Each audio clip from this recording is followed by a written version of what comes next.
Welcome friends to week 8, and week 8 is world literature as the names here would indicate. Aristophanes, Brecht, Borges, Marquez, Kundera, Italio Calvino, Henry Fielding's Tom Jones, Goethe, Proust, concepts like agitprop, magic realism. So this is what we are going to do for the remaining weeks. Now the pattern that I am going to follow in today's class would be, I am going to give you lots of practice tests, but today's class would be entirely composed of practice tests. We will be discussing the answers in the immediate next class. So please focus on the tests. Okay, I won't be discussing the answers, and there won't be any extra details or extra explanations. Today we are going to do only the practice tests, and the answers will be discussed in the next class. So let's begin. First question, look at the slide here. Read the following. A comedy of Aristophanes, which is in 405 BC, Dionysus, the patron god of the drama, finding the life empty without Euripides, decides to go to the underworld and bring him back.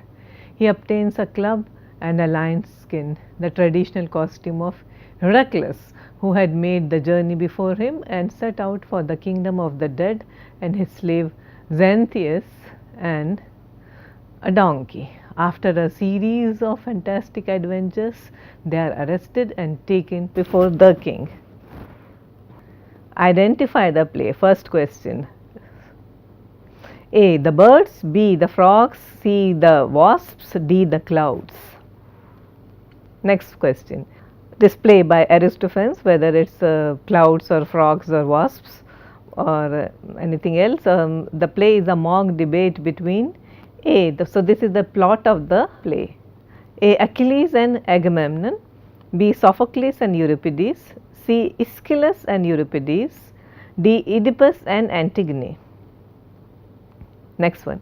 Read the following. At whose sentencing, now this is a real life event, at whose sentencing the judge remarked, "It is the worst case I have ever tried. I shall pass the severest sentence that the law allows. In my judgment, it is totally inadequate for such a case as this. The sentence of the court is that you be imprisoned and kept to hard labor for 2 years. Identify the author. A. Miguel Cervantes, B. Dante Alighieri, C. Oscar Wilde, D. Vladimir Nabokov. Number 4.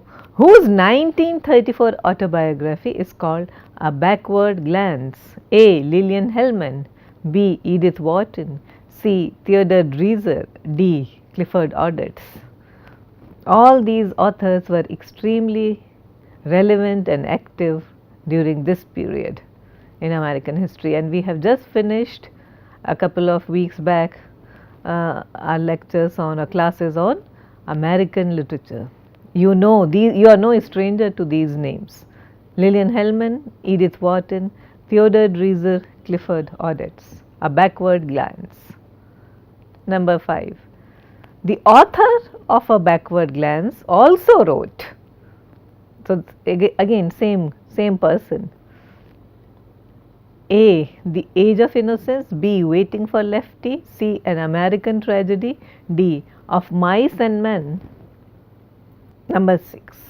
Who was the author of the following title? Now this is one single title, breathlessly. The School of Abuse, containing a pleasant invective against poets, pipers, players, jesters, and such like caterpillars of a commonwealth, setting up the flag of defiance to their mischievous exercise and overthrowing their bulwarks by profane writers, natural reason, and common experience.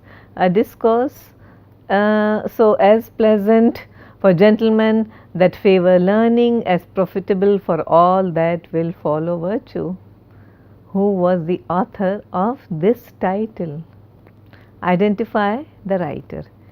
A. Oliver Cromwell, B. Thomas Cromwell, C. Stephen Gosson, D. John Milton. Next one.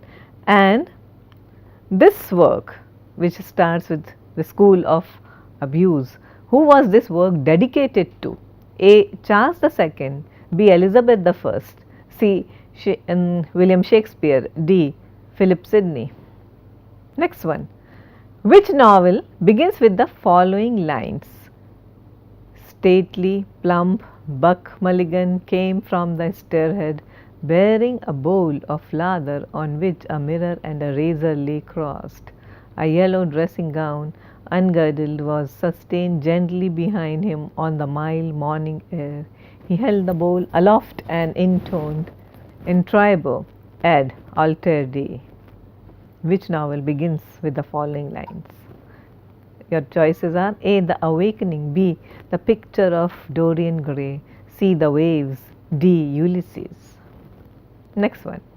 Read the following. Each great work of literature creates its own world, which is unique and seemingly distinct from everyday reality.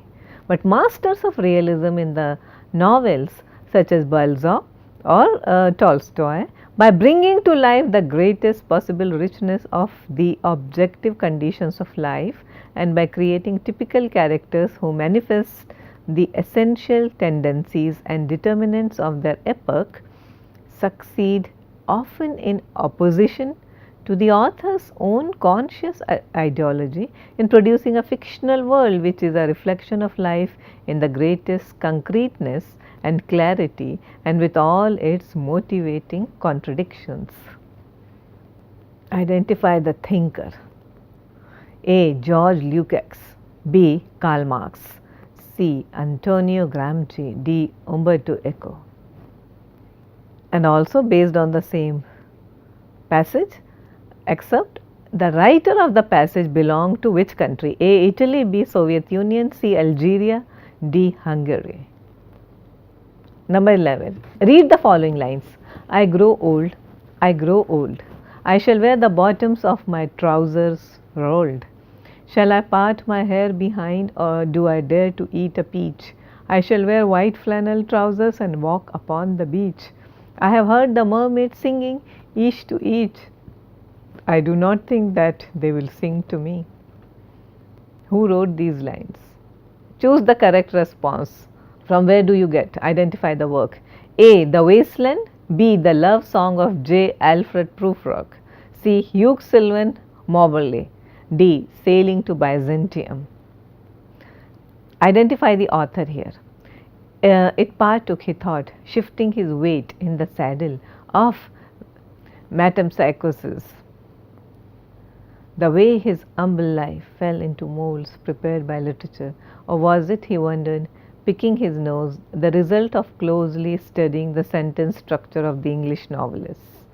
One had resigned oneself to having no private language anymore, but one had clung wistfully to the illusion of a personal property of events.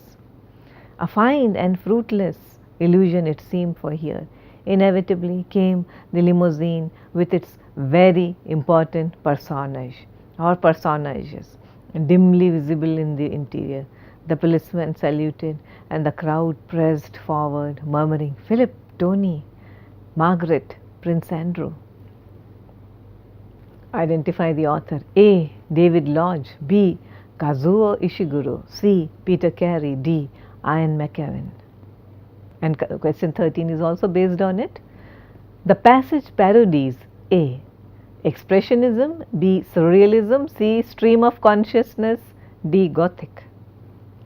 Number 14, and same, it's based on the same passage. The author of the passage is also an travel writer, B. Painter, C. Literary critic, and D. Stage actor. Number 15. After winning acclaim for his early volumes of verse, Book of Poems, Libro de Poemas, and Songs, Canadians, he published some of his finest poetry in First Gypsy Ballads, Primer Romancero Gitano. Identify the poet.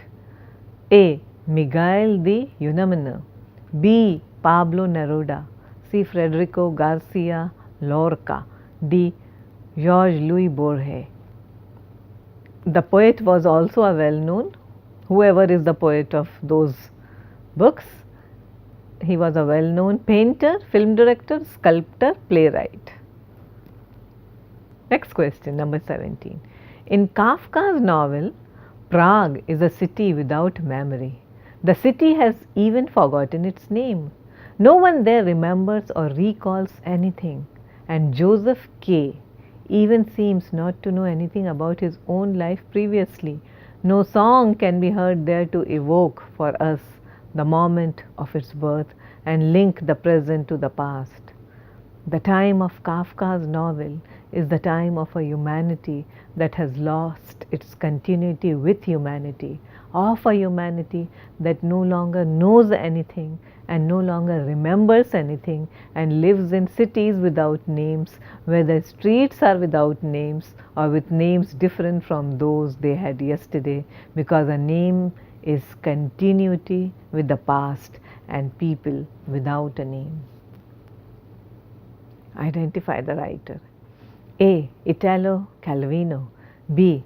Gabriel Garcia Marquez. C. Milan Kundera. D. Isabel Allende. And next question is also based on that. Number 18. The author of that passage also wrote A. 100 Years of Solitude. B. The Joke. C.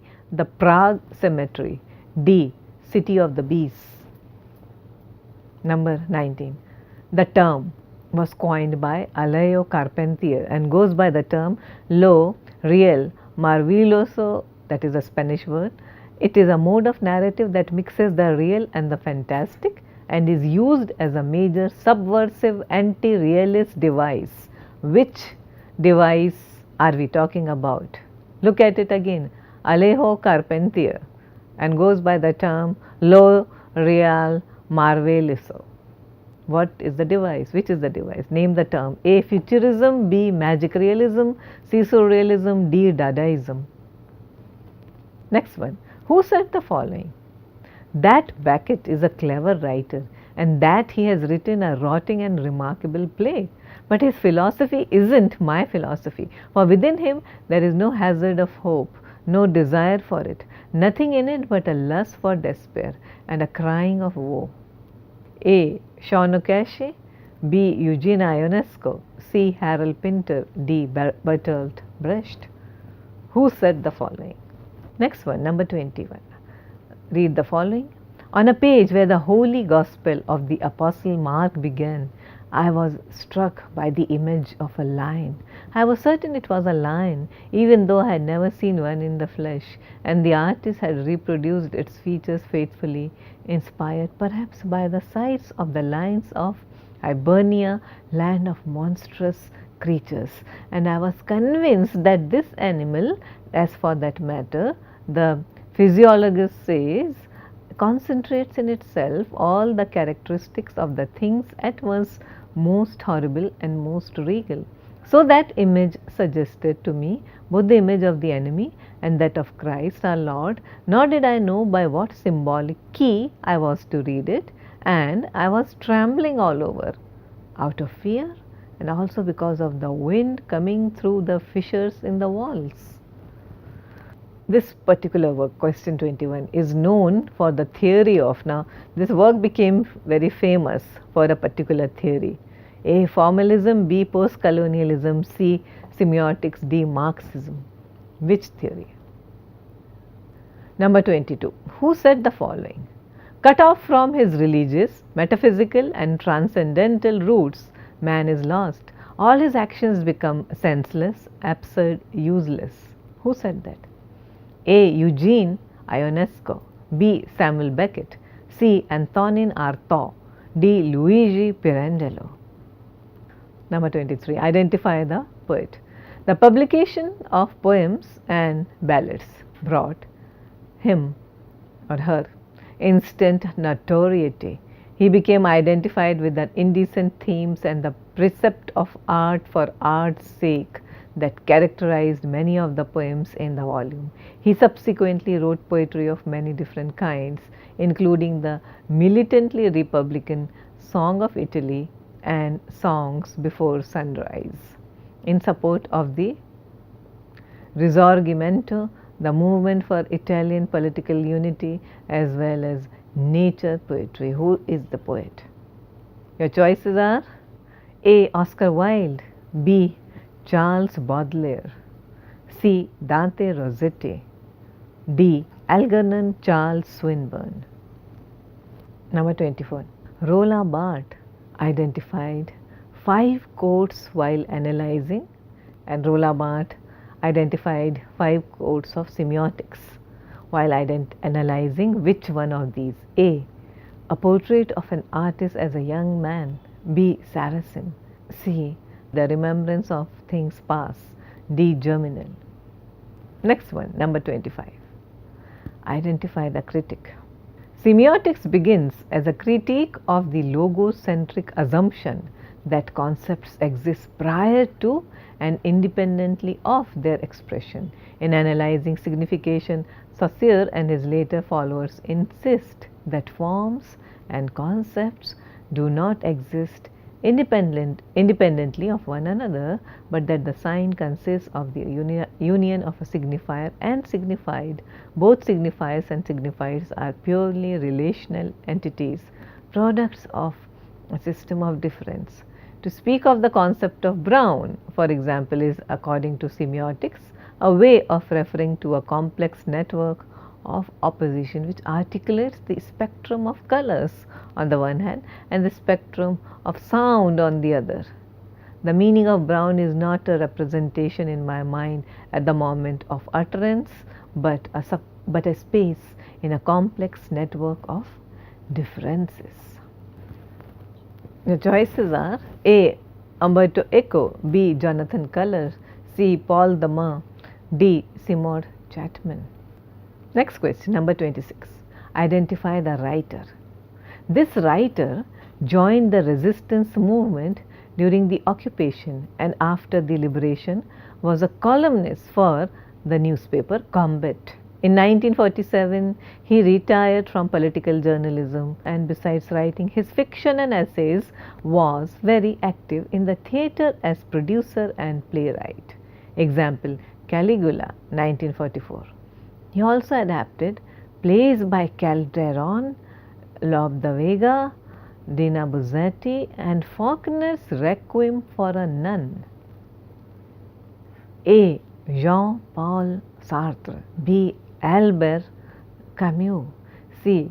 Marcel Proust, D. Italo Calvino. Number 27. This writer is also associated with that we have just seen the theme or theory of A. Stream of consciousness, B. Expressionism, C. Existentialism, D. Sci-fi. So, which device or theory is this particular author associated with, most well known for? Number 28. Her book, The Feminine Mystique, 1963, dash, this is, here you have to write the name of the author. So, broke new ground by exploring the idea of women finding personal fulfillment outside of their traditional roles. She also helped advance the women's rights movement as one of the founders of the National Organization for Women. She advocated for an increased role for women in the political process and is remembered as a pioneer of feminism and the women's rights movements. Identify the critic. A. Gloria Steinem, B. Betty Friedan, C. Simone de Beauvoir, D. Teresa de Laurentis. These are all feminist writers. Number 29. Which famous artist did illustrations for Oscar Wilde's Salome? You should know what Salome is. Oscar Wilde's Salome. We have been referring to his theory of aestheticism. His works keep popping up now and then. Salome, picture of Dorian Gray. Okay, we have been talking about these for quite a while. So, who did illustrations, pictures for Oscar Wilde's Salome? A. Lord Alfred Douglas, B. Christina Rossetti, C. Dante Rossetti, D. Aubrey Beardsley. Number 30. Identify the writer. Poetry is of all human learnings the most ancient and of most fatherly antiquity, as from whence other learnings have taken their beginnings. Since it is so universal that no learned nation doth despise it, nor barbarous nation is without it, since both Roman and Greek gave such divine names unto it, the one of prophesying, the other of making, and that indeed that name of making is fit for him, considering that where all other arts retain themselves within their subject and receive, as it were, their being from it, the poet only bringeth his own stuff, and doth not learn a conceit out of a matter, but maketh matter for a conceit. Since neither his description nor end containeth any evil, the thing described cannot be evil. Choose the correct response. A. Geoffrey Chaucer, B. John Milton, C. Philip Sidney, D. Thomas Wyatt. So, who wrote this about poetry? Next question, number 31. Identify the novel by Gabriel Garcia Marquez. Florentino Ariza and Fermina Daza are passionately in love. When Fermina eventually chooses to marry a wealthy, well-born doctor, Florentino is shattered. As he rises in his business career, he whiles away the years in 622 affairs. Yet he reserves his heart for Fermina. Her husband dies at last, and Florentino purposefully attends the funeral. 50 years, 9 months, and 4 days after he first declared his love for Fermina, he plans to do so again. A. 100 Years of Solitude. B. Love in the Time of Cholera. C. The Autumn of the Patriarch. D. Of Love and Other Demons. Number 32. Which literary device is Marquez generally associated with? A. Gothic. B. Romantic. C. Magic realism. D. Realism. Number 33. Identify the work. When it came out in serial form in the Parisian magazine Transition, it was known merely as Work in Progress. As the successive parts appeared, the work seemed to be a meaningless, surrealist jumble of words, a stew of many languages, a book of elaborate puns in which Joyce mocked his readers. A. Dubliners. B. Finnegan's Wake. C. Ulysses. D. A portrait of the artist as a young man. Number 34. The title of Margaret Atwood's The Handmaid's Tale is partly in honor of, that means Margaret Atwood, poet and writer, the novelist of The Handmaid's Tale. So the title is partly she is paying a homage to which of the following works? A. Dante's The Divine Comedy. B. Shakespeare's Troilus and Cressida. C. Chaucer's Canterbury Tales. Milton's Paradise Lost. Next one. Identify the writer. Charles soon falls in love with Emma, the daughter of a patient, and the two decide to marry. After an elaborate wedding, they set up house in Tuste, where Charles has his practice. But marriage doesn't live up to Emma's romantic expectations. Ever since she lived in a convent as a young girl, she has dreamed of love and marriage as a solution to all her problems. After she attends an extravagant ball at the home of a wealthy nobleman, she begins to dream constantly of a more sophisticated life. She grows bored and depressed when she compares her fantasies to the humdrum reality of village life, and eventually her listlessness makes her ill.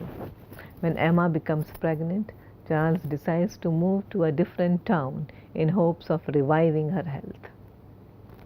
Who is the author of this passage? A. Gustave Flaubert. B. Leo Tolstoy. C. Jane Austen.